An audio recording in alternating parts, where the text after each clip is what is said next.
Social media. Mental health is a vital part of overall well-being. These services are free because they are monetizing you. और ये इतना ज्यादा है कि आपको हर घर में एक ना एक देखने को मिल जाएगा। अगर आप समाज से अलग थलग महसूस करते हैं और सोशल मीडिया प्लेटफॉर्म जैसे फेसबुक, ट्विटर, इंस्टाग्राम जैसे ऐप्स पर ज्यादा समय बिताते हैं, तो एक नए शोध के अनुसार स्थिति और बिगड़ भी सकती है। वो मेरे को ऐसा लगता है मेरे बॉडी की पूरी मेंटल एनर्जी खींच लेता है। I sleep with my phone outside the room and looking at my phone is not the first thing I do. और इसमें ज्यादातर टीनेजर्स एंड यंगस्टर को देखोगे, क्योंकि यही एज के ग्रुप ज्यादातर सोशल मीडिया यूज करते हैं। यार एक तो ना इन चीज़ों में टाइम असाइन करना is very difficult. Social media it's whatever good it does, the cons are immense.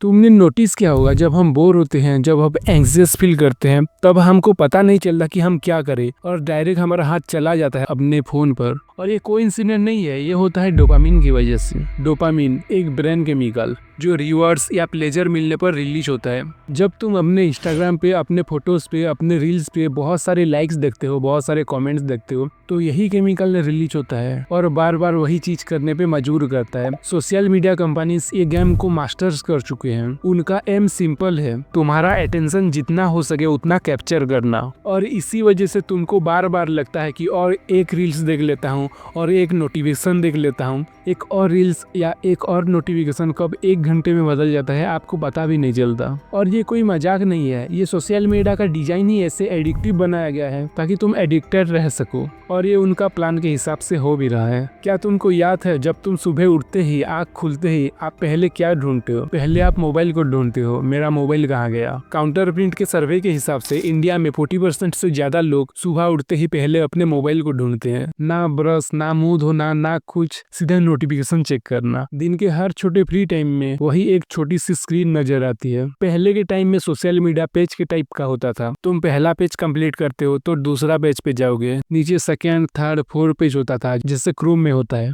पर अभी इनफाइनाइट स्क्रॉल हो गया है। कब स्क्रॉल करते रहोगे आपको पता भी नहीं चलता कि कब इतने टाइम बीत गया, और इसी वजह से आप उसमें चिपके रहते हो। और रात को जब आंख बंद करके आप सोते हो तभी एहसास होता है कि आप एक दिन में कितना टाइम स्क्रॉल करते हुए बिता दिए, और तभी हमें महसूस होता है कि हम क्या कर रहे हैं। दिन के 8-10 घंटे मोबाइल पे ही बिता दिए। दिन भर मोबाइल देखना, हर 2 मिनट में नोटिफिकेशन चेक करना, रात को लाइट बंद करके बेड में सोते सोते रील्स देखना और फिर सो जाना। और यही हमारी नई आदत और नई नशा बन चुकी है। सुबह उठते ही आप सारी एनर्जी लगा देते हो अपनी मोबाइल पे। इतना सब होने के बाद भी आप कैसे सोच सकते हो कि आपका दिन अच्छा जाएगा? आपका तो एनर्जी सुबह उठने से पहले ही खत्म हो गई। फैमिली डिनर हो या फ्रेंड्स के साथ बाहर में घूमने जाना है, हम मोबाइल पे इतना घुस जाते हैं कि हमको रियल कन्वर्सेशन बोरिंग लगने लगता है। सोशल मीडिया की वजह से अब छोटे बच्चों में भी मेंटल हेल्थ, सेल्फ हार्म जैसे इशू तेजी से बढ़ रहे हैं। आजकल 10-12 साल बच्चों में भी बहुत ज्यादा गुस्सा बढ़ गया है। आप नोटिस किए होंगे, अगर एक बच्चा मोबाइल देख रहा है, अगर फोन में बिजी है, अगर आप कुछ बोलते हो उसको तो वो सुनेगा नहीं, पर अगर आप मोबाइल लेने की कोशिश करोगे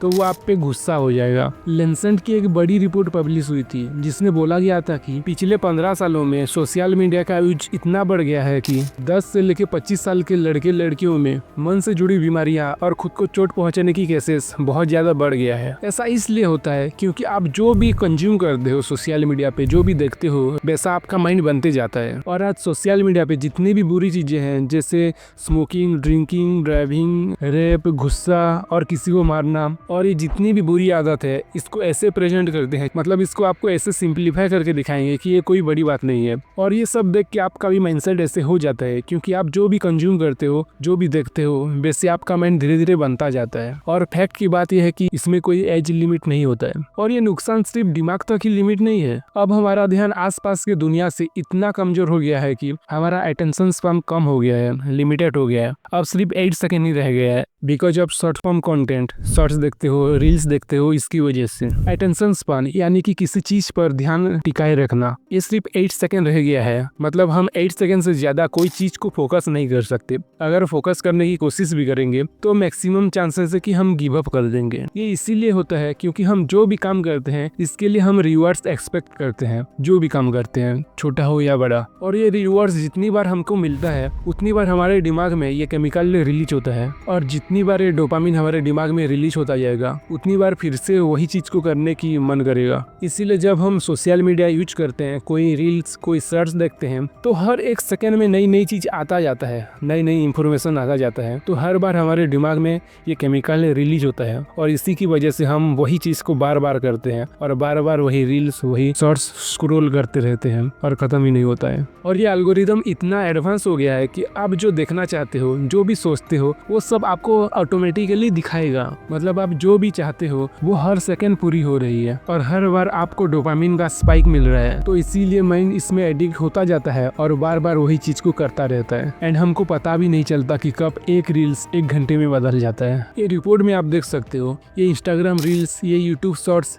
इसमें इतना ज़्यादा क्रेज है कि ये एक एडिक्शन बन चुका है, जो हमारी पढ़ाई और लाइफस्टाइल दोनों को नुकसान पहुंचाता है। क्योंकि हमारे दिमाग को एक छोटी सी चीज़ का स्पाइक मिलता है, एक डोज मिलता है, जैसे कोई मैजिक सर्किल, जहां हम बार बार वही चीज़ को रिपीट करते रहते हैं। अब जरा सोचो, सोशल मीडिया पर सब अपनी हाईलाइट्स दिखाते हैं, सब अपनी स्टोरी लगाते हैं, सब अपनी पोस्ट करते हैं, ऐसे दिखाते हैं कि वो सब खुश है, वो सब अपनी happy moment and success story को वहाँ पे पोस्ट करते हैं, और किसी को भी पता नहीं चलने देते कि उनका जिंदगी में क्या चल रहा है, वो कितने दुख हैं, और उनके जिंदगी का जो भी स्ट्रगल है, जो भी प्रॉब्लम है, उनको हाईलाइट नहीं करते, वो आपको दिखाते नहीं है। तो आपको पता भी नहीं चलता कि वो दुख है या खुश है। थियोडोर का एक फेमस लाइन है, comparison is the thief of Joy, यानी कि दूसरों के लाइफ को हमारे लाइफ से कंपेयर करना, ये सब हमको ही दुख देता है, हमको ही चोट पहुंचाता है। ये लाइन मैं इसीलिए बोल रहा हूँ क्योंकि आजकल जो हो रहा है, जो भी सब हो रहा है, इसके लिए मुझे ये सब वैलिड लगता है। सोशल मीडिया पर जब हम एक के बाद एक फोटोज देखते हैं, परफेक्ट लाइफ देखते हैं, तब हम कंपैरिजन करने लगते हैं, उनसे कंपैरिजन करने लगते हैं जिसको हम पर्सनली जानते तक नहीं है। क्या सच में उनके लाइफ में खुशी है या वो स्ट्रगल कर रहे हैं, हमको पता तक नहीं होता। फिर भी हम उनके लाइफ से हमारे लाइफ को कंपेयर करने लगते हैं, और बाद में यही कंपैरिजन हमको अंदर से खोखला बना देती है,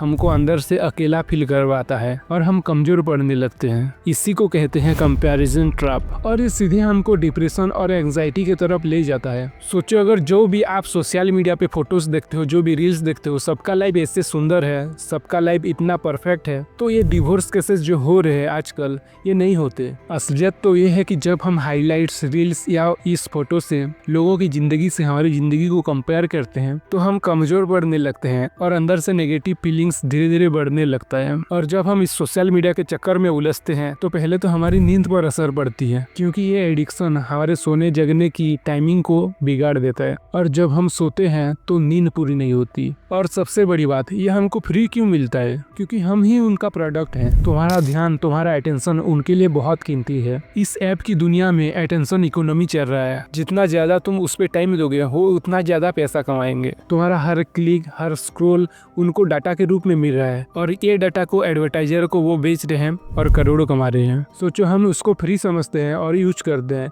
लेकिन वो हमारे डाटा को लेके, वो एडवर्टाइजर को बेच के करोड़ों कमा रहे हैं। पर क्या हम खुद अपने वक्त के कीमत को समझ पाए? सोशल मीडिया पे हर पोस्ट, हर रील्स के बाद आप बार बार चेक करते हो कि कितने लाइक्स हैं। अगर अच्छा खासा लाइक्स आया तो खुशी मिलती है, अच्छा लगता है, लेकिन अगर अच्छा लाइक्स नहीं आता है, ज़्यादा व्यूज़ नहीं आता है, तो अंदर से खोखला महसूस होता है। यही है सोशल मीडिया का वैलिडेशन ट्रैप। हर रोज हम इसी के चक्कर में फंसे रहते हैं। अगर लाइक्स या कोई नोटिफिकेशन नहीं आता है तो हमको ऐसे लगता है कि हम अच्छे नहीं है, हमको कोई पसंद नहीं करता है, इसीलिए कोई लाइक्स या कमेंट भी नहीं आ रहा है। और वही चीज़ जब थोड़ा लाइक्स या थोड़ा कमेंट आ जाता है तो हमको अच्छा लगता है। और साथ ही हम फोमो में फंसे रहते हैं, फियर ऑफ मिसिंग आउट। लोगों के इंस्टाग्राम स्टोरीज को देख के ऐसे लगता है कि हम बहुत पीछे रह गए हैं, और इसीलिए दिमाग में आता है कि अगर हम कुछ दिन तक हम ऑनलाइन नहीं आते हैं, और ऐसे लगता है कि हम बहुत कुछ मिस कर देंगे, और इसीलिए हम इस पे चिपके रहते हैं। पहले मैं भी ऐसे ही था, सुबह उठते ही मोबाइल को चेक करना, नोटिफिकेशन चेक करना, रील्स स्क्रॉल करना, शॉर्ट्स देखना, और सुबह उठने से पहले ही 2 घंटा रील्स पे टाइम स्पेंड कर देना, और फिर दिन भर ऑनलाइन गेम्स खेलना, रील्स देखना, यही सब चलता रहता था। फिर रियलाइज हुआ कि ये सब मैं क्या कर रहा हूँ, क्या ये मुझे लॉन्ग टर्म ग्रोथ में हेल्प करेगा या फिर ऐसे ही फन के लिए है। मैंने अपना फोन को देखा, स्क्रीन टाइम चेक किया, किसमें ज़्यादा टाइम जा रहा है, दिन में कौन सी ऐप को मैं कितना यूज कर रहा हूँ, वो सब चेक किया, वो सब एनालाइज किया, और बाद में अननेसेसरी ऐप को मैं डिलीट कर दिया, अनइंस्टॉल कर दिया, जो भी मुझे लॉन्ग टर्म ग्रोथ में हेल्प नहीं करेगा। फिर यूट्यूब, व्हाट्सएप, जो भी जरूरत वाली चीज़ है उसको टाइम लिमिट कर दिया और जितना हो सके उतना कम यूज करने की कोशिश किया। जब जरूरत हो उस टाइम पे मैंने इस ऐप को यूज किया। आप भी ऐसे ही कर सकते हो, बस ध्यान रखना कि आपका कोई पर्पस हो जिसके लिए आप काम कर सको और फिर से वही चीज पे आपका ध्यान ना जाए, इसका ध्यान रखना।